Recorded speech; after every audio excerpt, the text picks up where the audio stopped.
나가자라는 큰 주제를 가지고 기도하고 있고, 은혜 보좌 앞에 나가자라는 주제의 말씀을 나눴고요. 그래서 은혜 보좌 앞에 나가서 하나님의 사랑을 더 깊이 체험하고 은혜를 더 풍성히 누리고 주님이 내 안에, 내가 주님 안에 거하는 그 풍성한 삶을 살아서 그 은혜를 누릴 뿐만 아니라 이제는 그 은혜와 그 사랑 가지고 이웃에게 나가서 이웃을 사랑하고 살자는 주제의 말씀을 나누고 있습니다. 자, 우리가 이웃을 향해 나간다 그럴 때 그 가장 대표적인 게 빛된 삶을 사는 겁니다. 오늘 본문에 너희는 세상의 빛이다. 빛으로서 살아라. 에베소 5장 8절에는 전에는 너희가 어둠이더니 이제는 주님 안에서 빛이 되었다. 이제 빛의 자녀들처럼 살아라. 그리고 그 빛의 자녀의 특징이 뭐다? 착함과 의로움과 진실함이다. 그렇게 말씀을 하고 있습니다. 그래서 우리가 지난주에는 이제 그 빛의 결과가 사람들에게 드러나는 건 착한 행실을 통해 드러나는 거다.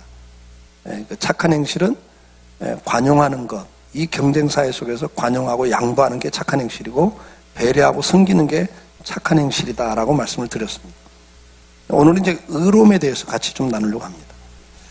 주일학교 아이들 설교하면서 이미 좀 설명해 드렸습니다. 우리가 죄라는 개념을 이해를 하셔야 되고 불의라는 개념을 이해를 하셔야 됩니다.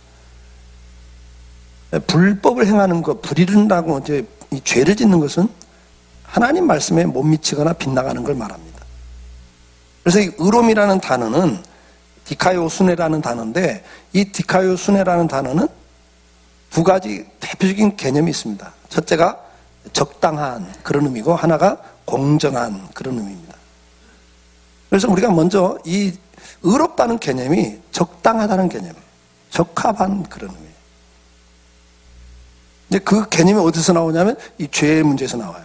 이 자리를 벗어나는 것, 그 자기 자리에 적당한 사람, 적합한 것이, 거기에 맞는 것이 의로움이에요. 그게 안 맞는 게 불이라 그래요, 성경에서는. 그러니까 제일 중요한 게 뭐냐면 자기 자리를 떠나가는 걸 타락이라고 그런단 말이에요. 자기 자리를 벗어나는 걸 타락이라고 그래요. 우리가 하나님을 섬기는 피조물로서, 만물의 영장으로서 위에가 하나님, 그 다음에 사람, 그 다음에 피조물을 둬야 되는데 이 자리에서 벗어나는 것, 하나님 자리에 올라간 걸 우상이라고 그러죠. 또 우리가 다스리고 누리고 살 피조물을 하나님 자리에 올려놓는 걸, 그걸 또 우상이라고 그러잖아요. 이게 다 뭐예요? 타락이라고 그러고 이게 죄예요. 이게 성경에서 뭐라고 그래요? 불의하다, 더럽다 이렇게 표현한단 말이에요. 그러니까 의롭다는 단어는 윤리도덕적으로 깨끗하다는 개념이 아니에요, 이건요. 첫째가 자기 자리에 적합한 사람이 되는 걸 말이에요. 근데 세상은 어떻게 됩니까? 로마서 3장 10절에 같이 읽어볼까요? 기록된 바 의인은 없나니 하나도 없으며 그랬어요. 그러니까 죄가 들어오면 사람이 자기 자리를 다 떠나요. 수없이 말씀드렸잖아요. 하나님을 사랑하고 섬겨야 될 사람이 자기를 사랑해버려요. 자기가 주인이 돼버려요. 이웃을 사랑하고 살 사람이 물질을 사랑해, 돈을 사랑한다 그랬잖아요. 그러니까 사랑의 대상이 바뀐 게 이게 타락이고 이게 더러워지는 거예요. 그래서 오늘 이 의롭다는 개념을 여러분들이 이해를 좀 잘 하시면 좋겠어요. 자기 자리를 지키는 게 의로운 거예요. 오늘 우리는 세상을 보면서 이 자기 자리를 지키면서 성실하게 자기 역할을 감당하는 것, 그리고 자기 책임을 져주는 것이 의로움이라는 거죠. 오늘 우리는 한국 사회를 보면서 절망하지 않습니까? 이제는 분노까지 하지 않습니까? 왜 우리가 분노합니까? 우리는 대형 사건을 접할 때마다 답답하고 우리 마음을 아프게 하는 일들을 반복적으로 보고 있습니다. 무엇 때문에 그렇습니까? 누구 하나 책임을 지는 사람이 없는 것 때문에 우리는 그렇습니다. 세월호 사건에서 보듯이 아직도 누구의 책임인지, 사고의 원인이 무엇인지조차 밝혀지지 않고 있습니다. 이게 불의한 사회입니다. 누군가는 그 자리에서 자기 역할을 제대로 감당하고, 그래서 제대로 책임을 지지 못한 데서 문제가 생기는 건데 그걸 책임지지 않는 거예요. 이게 불의한 거예요. 광주 사태에서도 우리는 수많은 국민이 군인들의 총에 죽었는데도 누구 하나 발포 명령자 하나를 아직도 밝히지 못하고 누구 하나도 책임지는 사람이 없습니다. 이번에 겨우 국방장관이 대한민국 군인이 국민을 향해 발표한 것을 사과한다고 발표한 것 외에는 없습니다. 그나마 진일보한 거라고 저는 봅니다. 우리는 IMF가 왔을 때도 수많은 국민이 실업을 당하고 가정이 파괴되는 그 아픔을 겪으면서도 누구 한 사람 우리가 정치를 잘못해서, 우리가 정책을 잘못 세워서, 우리가 경영을 잘못해서 이렇게 되었다고 책임지고 사과하는 걸 우리는 본 적이 없습니다. 수많은 혈세를 동원해서 부도나는 회사를 막아줬고 공적 자금이라는 비명 아래, 그런데도 그 경영인 누구 한 사람도 책임지는 걸 본 적이 없습니다. 왜 이렇습니까? 근데 성경은 답을 하고 있습니다. 세상은 그렇다. 절망하지 마십시오. 분노할 거 없어요. 예수 떠난 인생, 하나님의 형상을 잃어버린 인생은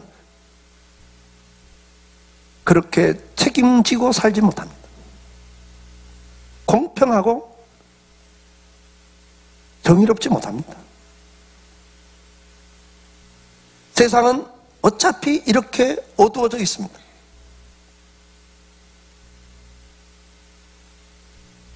이런 세상 속에 저와 여러분이 존재하는 겁니다. 세상은 그래.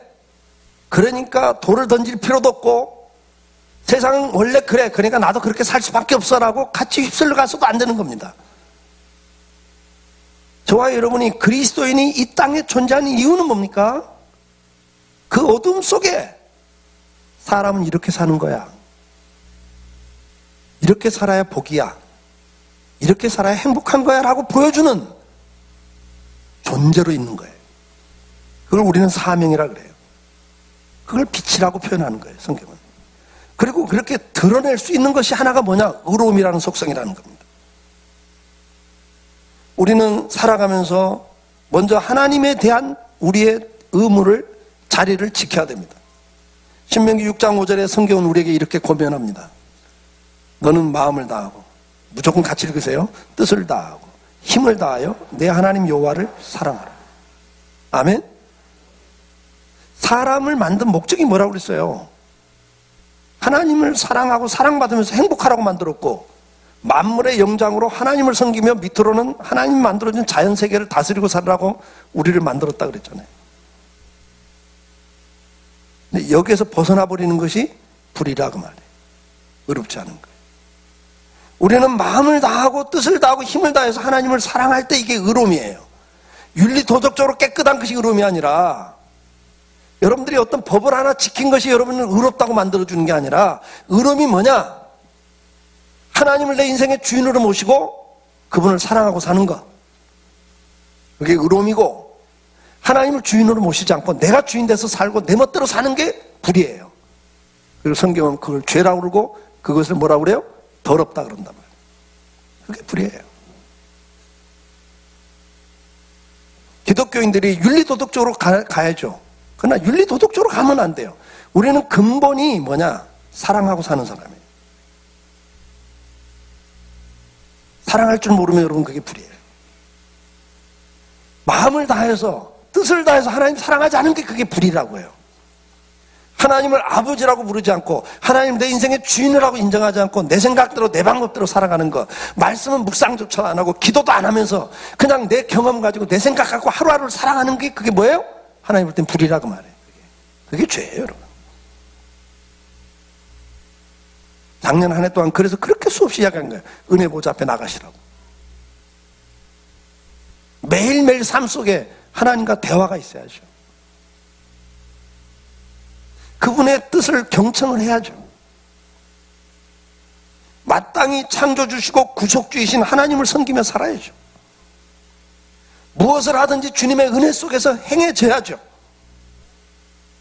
하나님을 향한 내 마음의 문이 열리고 하나님을 사랑하며 섬기는 것,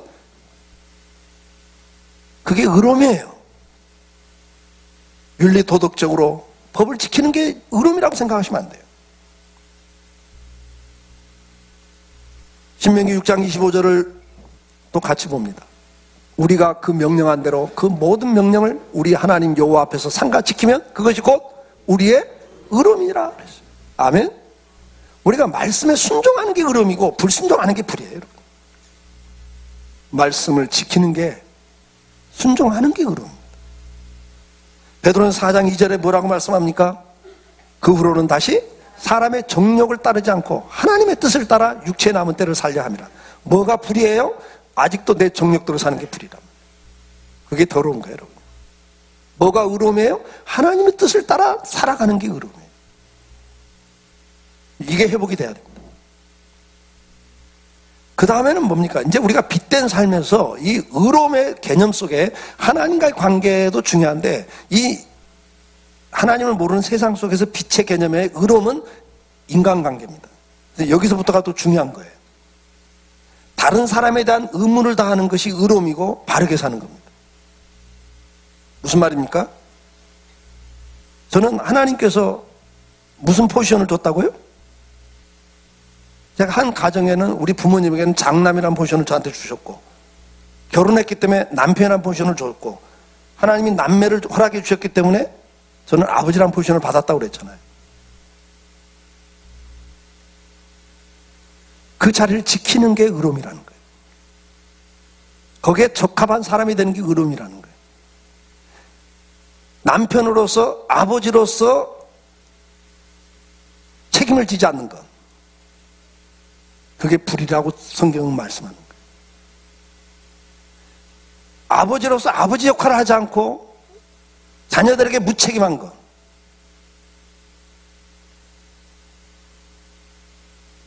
성실하게 일하지 않고 게으르고 나태하고 방종해서 남편으로서 아버지로서 가정을 책임지지 못하는 게 불이라고 성경 가르쳐요.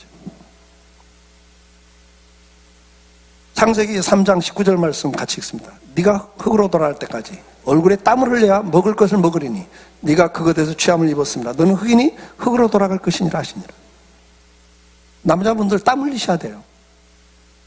일하셔야 돼요.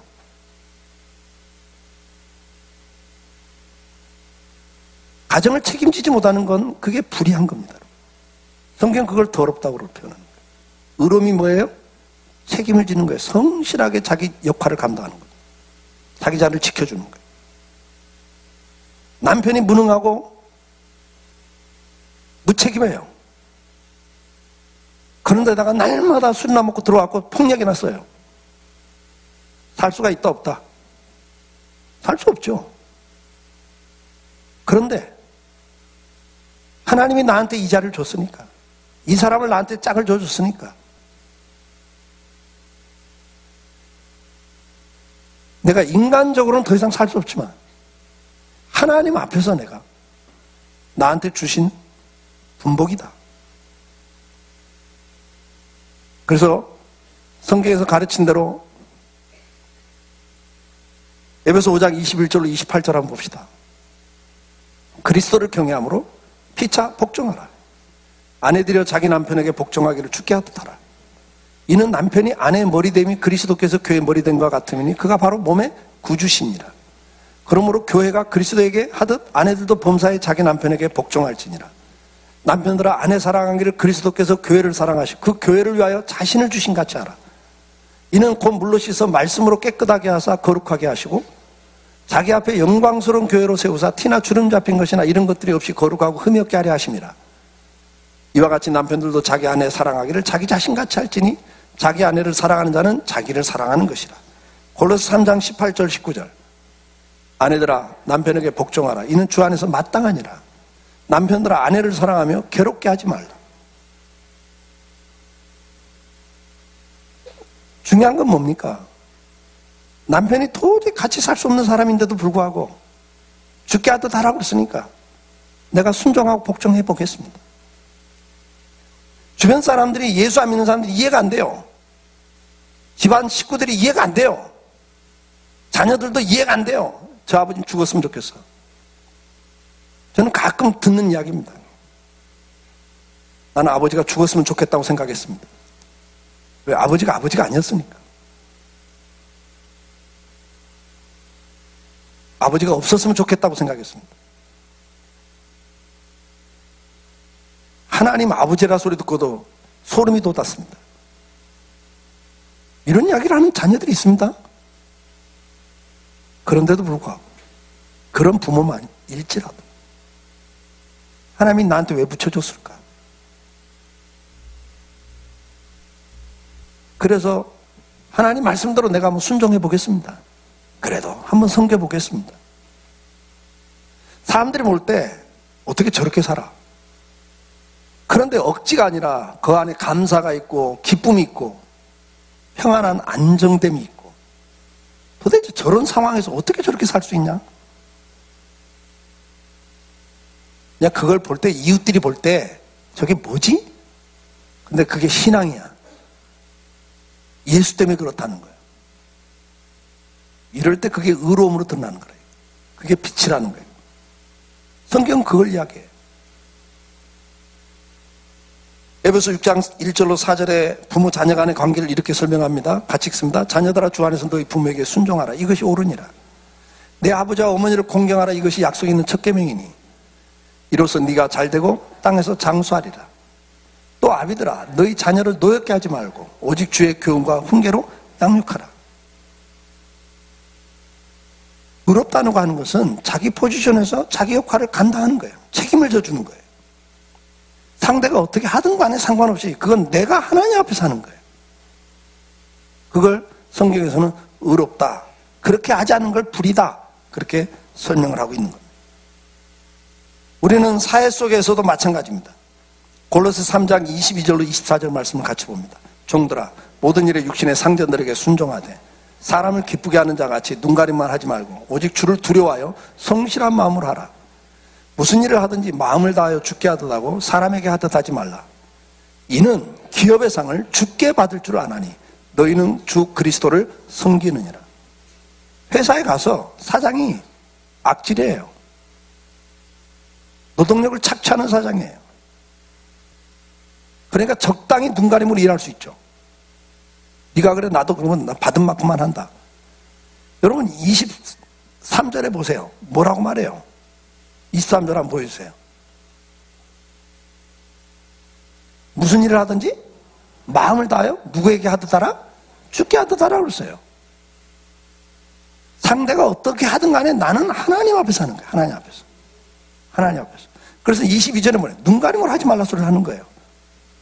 눈가림으로 보는 데서는 하고 안 보는 데서는, 직장생활을 그렇게 하지 말라는 게, 그리스도인은 그렇게 하는 게 아니라 이게. 그러니까 사람들이 볼 때 회사에서 제대로 월급도 안 줘, 제대로 또 인사 조치도 제대로 공평하게 안 해. 그런데도 그 사람이 일을 열심히 해. 성실하게. 보든 안 보든 열심히 해.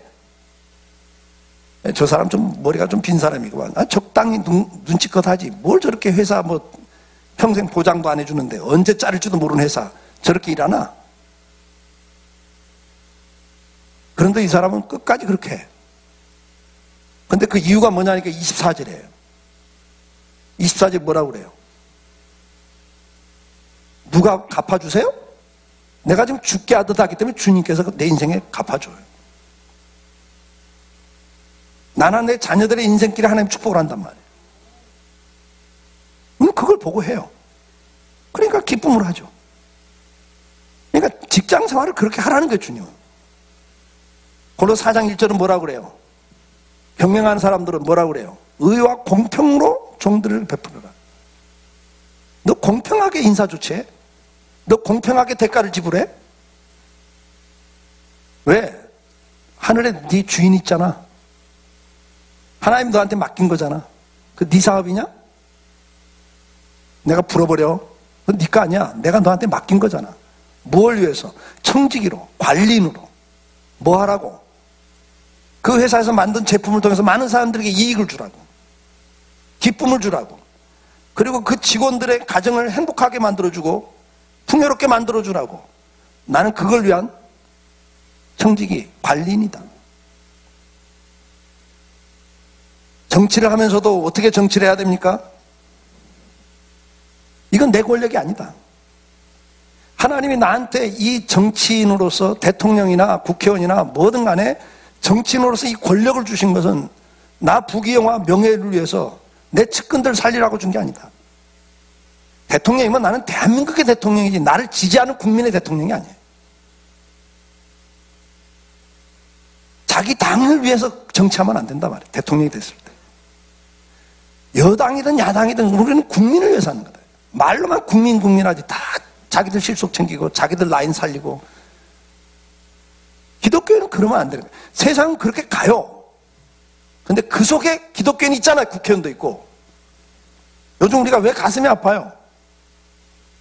걸핏하면 대통령이 장로인데 그랬다고. 장로인데. 요즘 이명박 대통령 때문에 너무 힘들어요. 장로라고.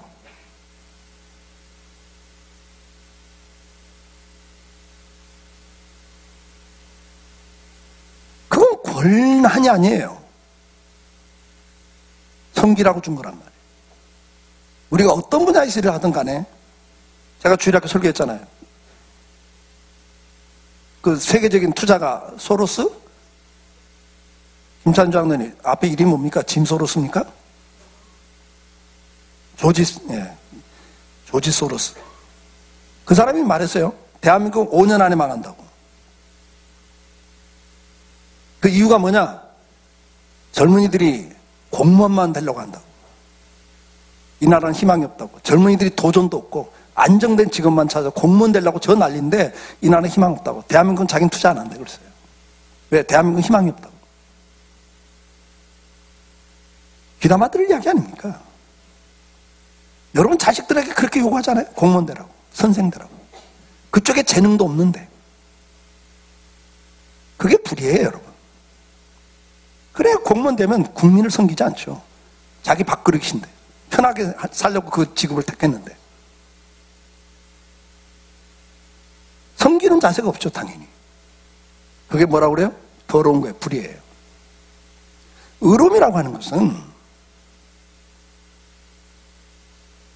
그 자리에서 섬기는 거예요. 마지막으로 의롭다는 것은 공평하다 그 말입니다. 공정하다는 단어입니다. 앞에서 말씀드린 로마서 1장 21절 22절 말씀에 죄가 들어온 결과가 뭡니까? 사람들이 다 생각이 허망해지고 미련한 마음이 어두워졌습니다. 이게 타락한 인간의 모습이에요. 그래서 결국 어떻게 됩니까? 스스로 지혜 있다나 어리석게 되었다 그랬어요. 굴절이 되어버렸습니다. 이 세상은 공정하지 않습니다, 여러분. 공평하지 않습니다. 대한민국만 그렇습니까? 북한은 더 공평하지 않고요. 미국은 공평합니까? 천만에요. 유리천장이라는 말이 있습니다, 여러분. 안 보이는 천장에서 그 이상 못 올라가. 일반인들은. 어디가 공평한 세상이 있어요, 이 세상에. 왜요? 사람은 다 타락해서 죄인이 됐고 자기중심인데 이기적인데 어떻게 공평합니까? 이기적이기 때문에 나온 게 뭐예요? 편파예요, 여러분. 다 끼리끼리 놀잖아요. 여러분들 날마다 욕해요. 정치인들, 경제인들. 여러분은 아니냐고. 여러분 편파적이지 않으세요? 여러분들은 공정하세요? 공평하세요? 공평하지 않잖아요. 차별하시잖아요. 외국인들 차별 안 하세요? 외국 근로자들 보면 차별 안 하십니까? 시내에서 만나고 식당에서 만나면 똑같이 대하십니까? 좀 차별합니까? 한번 싹 훑어보고. 이미 여러분들 공정하지 않잖아요. 공평하지 않잖아요. 우리끼리도 다 끼리끼리 놀잖아요. 교회 안에서도 끼리끼리 노는 판에. 뭐가 여러분들이 공평하세요? 여러분 공정하세요? 그렇지 않잖아요. 그게 죄인이에요. 그런데 그리스도인은 그래서는 안 된다는 거죠.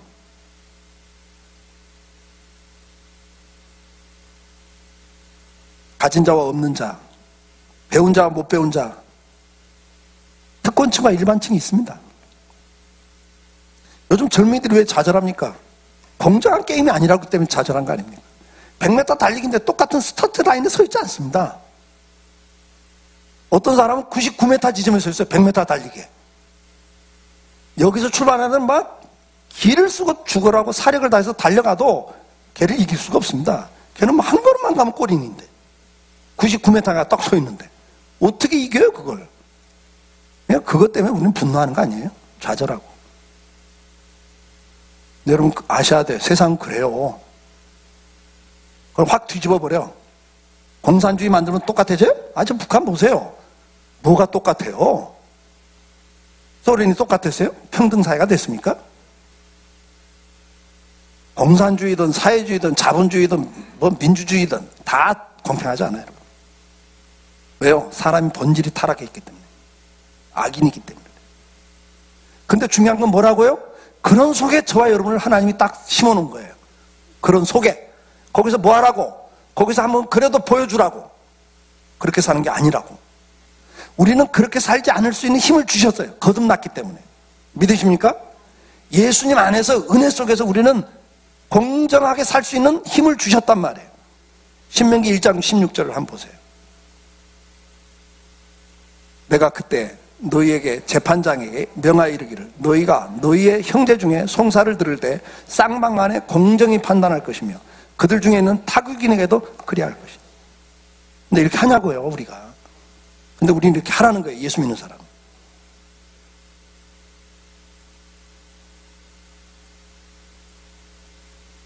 일반인은 2, 3억 뇌물 주면 구속입니다.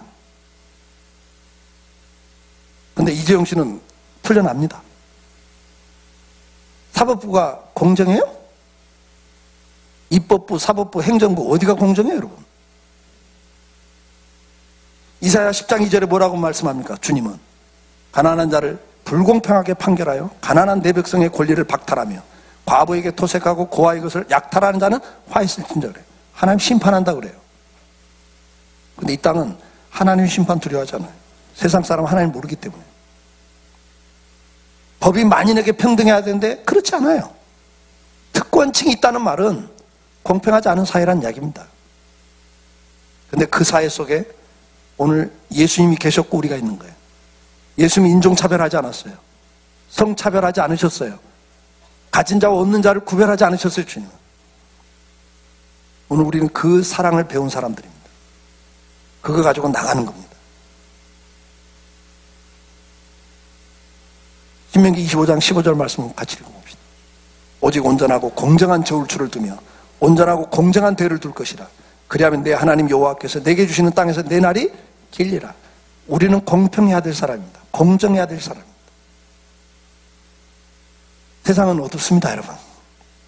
그러니까 그것 탓하지 마세요. 주님 오실 때까지 세상은 어두워요. 주님 오실 때까지 세상은 제도를 바꾸고 법을 바꿔도 사람이 타락한 인간들이기 때문에 절대 공정할 수가 없어요 여러분. 공평한 세상 만들 수가 없어요. 근데 뭐라고요? 저와 여러분이 세상을 뒤집어서 만들 수 있는 능력은 없어요. 주님이 그걸 원하지도 않아요. 그렇게 되지도 않고 주님 오실 때까지는. 완전한 공정한 사회는 주님 재림에서 심판 이후에요. 믿으시면 아멘. 그러면 그 전까지는 우리가 왜 존재하는 겁니까? 그냥 보여주라고 좀 잠깐이잖아요. 여러분들이 강력한 서치라이트처럼 유명한 사람이 되고 전 세계에 빛을 비추면 좋겠습니다만 우리는 그렇지는 않잖아요. 저는 빛이 좀 종류가 다양하다고 봅니다. 집이 어두워요. 깜깜해요. 뭘 찾으려는데 찾을 게 없어. 그래서 더듬다 라이터를 찾아갖고 라이터를 탁 켰어. 근데 평소에 담배를 안 피는 집이라 이게 가스가 떨어진지 안 떨어진지 모르고 있다가 딱 켜니까 불이 한번 확 들어왔다 딱 꺼지네. 가스가 떨어진 거예요. 그래도 한번 안 비치는 거하고 비치는 거하고 어느 게 나아요?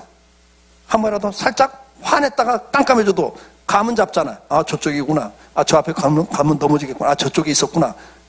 그러는 거 아니에요? 빛은 성냥개비 빛이라도 1분을 불빛이 있다가 사라지더라도 없는 것보다 훨씬 나은 거예요. 유익한 거예요. 그러니까 저와 여러분의 존재가 그래요. 그냥 잠깐 빛이 다 꺼지더라도 비춥시다. 이번 주는 남편이 좀 비치면 되잖아. 아멘? 근데 그 다음 주는 남편이 이제 꺼져버렸어. 은혜가 떨어져 버렸어요. 그럼 누가 또 비춰주면 돼요? 아, 그때 아내가 한번 비춰주면 되잖아요. 근데 이제 부부가 다 시험 들었어. 아주 살벌해. 그때 누가 비춰주면 돼요? 그죠? 자녀 가운데 하나가 또 딱 비춰주면 되잖아요. 그게 빛이에요. 뭐 저나 여러분이 끝까지 어떻게 의롭게 끝까지 살겠습니까? 어떻게 항상 의로울 수 있겠냐고요. 안 되죠. 그러나 한번 비춰는 봐야 될 거 아닙니까? 아멘? 돌아가면서 비추면 되잖아요. 저는 이번 설교를 준비하면서 생각나는 게 하나 있었습니다. 반딧불. 어두운 밤하늘에 그래도 깜빡깜빡하면서 이렇게 빛을 비춰주는 반딧불 같은 존재들이 아닌가 우리가. 항상 강력하게 비출 수는 없다 할지라도 그래도 있는 곳에서 가정 속에서도 여러분 직장 속에서도 이 사회 속에서도 항상 그렇게 못 살지만 그래도 가끔은 좀 착해 볼 필요가 있고 그렇죠? 가끔은 좀 양보해 볼 필요가 있잖아요. 그래도 가끔은 좀 자기 자리 지켜줄 수 있는 그렇게 살아봤으면 좋겠어요. 이 어두운 밤하늘에 그래도 이렇게 우리를 기쁘게 하는 반딧불처럼 좀 깜빡이 봅시다. 금방 꺼지더라도 한번 비춰봅시다. 옆에 있는 분에게 한번 말씀하세요. 그냥 한두 번이라도 비춰봅시다. 한두 번이라도 해봅시다. 그러다 보면 여기서 깜빡 저기서 깜빡 좀 그럴 거 아니에요. 우리 교인들 숫자 많고. 아멘? 그러면 좀 사람들이 좀 길을 보지 않겠어요? 아, 저렇게 사는 게 참 멋있다. 저렇게 사는 거 보니까 참 재밌게 산다. 야, 저런 가정 환경 속에도 저렇게 꿋꿋하게 살아가는 애들 보니까 야, 기독교 신앙 키워줘야 되겠다. 신앙생활 해야 되겠다. 저 집 애들 보니까 저 어려운데도 웃고 있고 꿋꿋하게 믿음 안에서 살아가는 걸 보여주면서 야, 우리 애들도 교회 보내야 되겠네. 그렇게 잘해주는데도 날마다 불만 불평밖에 없는 내 자식 보면서 야, 내 자식도 좀 교회 좀 보내야 되겠네. 이런 생각 좀 들게 하는 것. 그게 바로 빛이에요. 그렇게 살 수 있길 축복해요. 기도합시다. 기도하겠습니다. 사랑하는 성도 여러분, 저와 여러분은 빛의 자녀가 됐습니다. 예수님 때문에 빛이 되었습니다. 그리고 그 빛의 열매는 착함과 의로움이라 그랬습니다. 의롭다고 하는 것은 자기 자리에서 자기 의무를 다하는 것, 책임질 줄 아는 겁니다. 눈물을 흘리면서도 이를 악물고 자기 책임을 져주는 것. 근데 그것이 억지가 아니라 하나님 은혜 때문에, 하나님 사랑 때문에 하는 거라면 그 얼굴에 평안이 있고 기쁨이 있지 않겠습니까? 그걸 가끔이라도 보여주면 사람들은 그것 때문에라도 좀 예수 믿고 싶은 마음 좀 가질 수 있도록 해주는 것. 이번 한 주 그렇게 살기를 기도하면 좋겠습니다. 공정하지 않는 세상 속에 우리만이라도 좀 차별하지 말고 우리만이라도 끼리끼리 좀 하지 말고 좀 공정하게 좀 살아봄으로써 사람들에게 조금이라도 위로가 돼야 되지 않겠습니까? 그런 삶을 살기를 기도하시면 좋겠습니다. 우리 같이 기도합시다.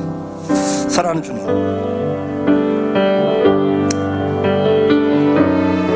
말씀을 듣습니다. 깨닫습니다.